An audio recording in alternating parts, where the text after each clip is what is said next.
Hello, my name is Eddie Tofpik. I'm Head of Technical Analysis and Senior Markets Analyst at ADM Investor Services International Limited.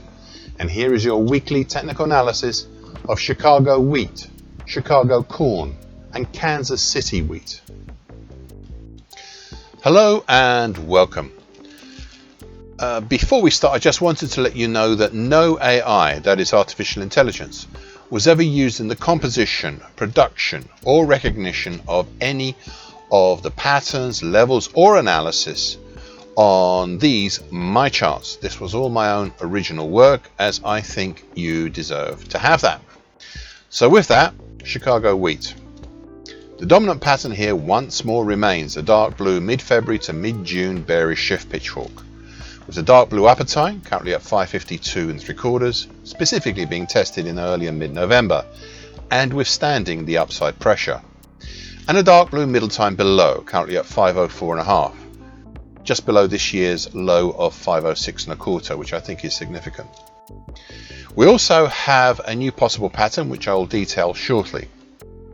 The recent base of action had been the ragged mauve medium moving average currently at 533 1/4, as well as the green short medium moving average currently 535.5.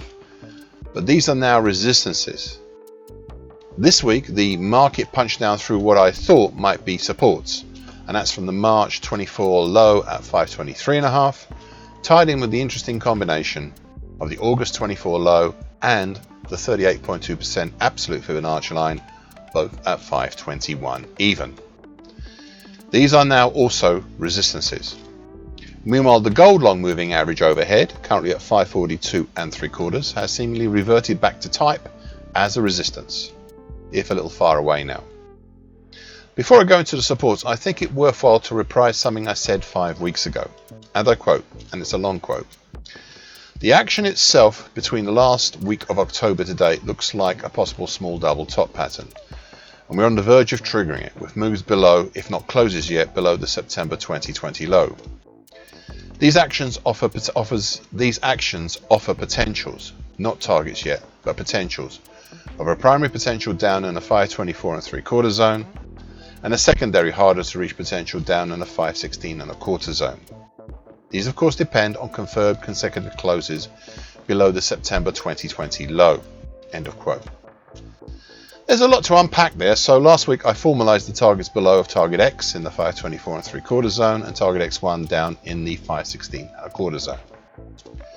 This week prices have punched down right through target X and later on reached target X1. This leaves the supports, the two I've already mentioned, the May low at 506 1/4 and the dark blue middle time below.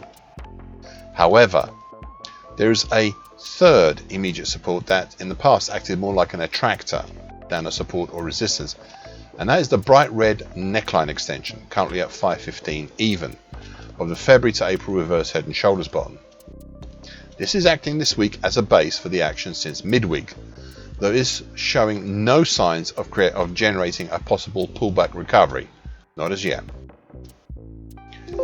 Chicago corn. The gold long moving average here, which is currently at 437.5, this had previously done an excellent job in capping prices in late September, though not so much in mid-November, and finally dipped completely below the market as we entered December, even becoming more of a support and starting to act as a base of action as the market crawled sideways. Above the market is the 50% Fibonacci line for 2025 at 454 3/4, which looks a seemingly formidable resistance, because just above that is the very shallowly bearish bright red lower trend line currently at 456 1/4, and that's to the July 23 to January 24 descending triangle, now which managed to cap prices 5 weeks ago. I previously had doubts about this trend line, despite how large the pattern it related to once was, but it is looking like it means business now, and this is a timely reminder as prices are this week trying up towards both the 50% Fibonacci line and the bright red trend line, with yesterday being the second highest close since May. Meanwhile, on the downside, we have the now slowly rising green short medium moving average currently at 442.5, which, despite an aberration 4 weeks ago, seems to be willing to act as a sort of support. and is a little above the previously mentioned flatlining gold long moving average. Just below the green short medium moving average, we have the November 2020 high at 439.5.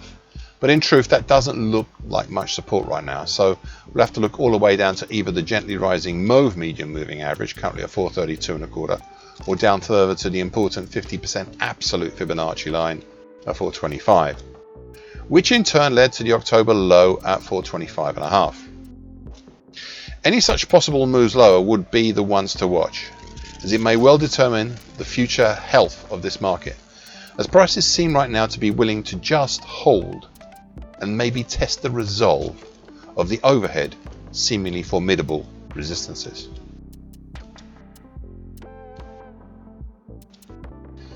Kansas City wheat. Okay, as I said 7 weeks ago now, we have a major issue here. End of quote. The bright green upper time, currently at 515.5, of the March to June bearish shift picture had been broken. But then the market refused to let it go. And let go of this bright green upper time, something that is not unusual in such situations, as the market is using it as a base. A bearish base, I grant you, but a base, as prices slide slowly down along the top of it. Additionally, the flatlining mauve medium moving average, currently at 525 even, and the flatlining green short medium moving average, currently 526 even, are both now acting as attractors to the market and may seemingly be moving over to a capping function, with the addition of a little help higher up of the 38.2% absolute Fibonacci line at 532.5.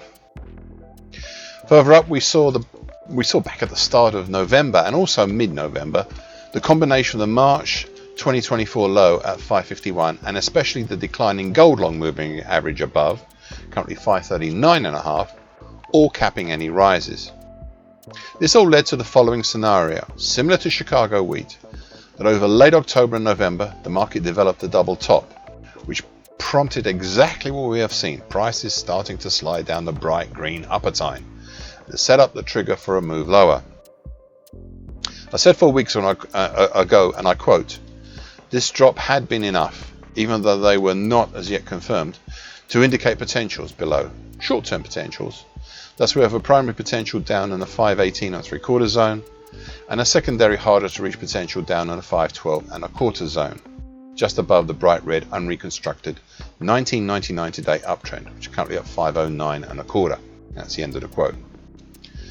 Last week we saw the market dip to the primary potential down at 518.75, leaving the secondary hard to reach potential, which I'll now formalize into target X2 down at 512.75. For a bit it looked like the market would make a shelf, but if it did, it was small, the shelf, and the pressure, though we've had recovery, is still on the downside. Thank you for listening and watching this broadcast. This weekly broadcast gives the essential market patterns and consequences. Please be aware of the risk disclaimer posted both at the front and at the back of this broadcast.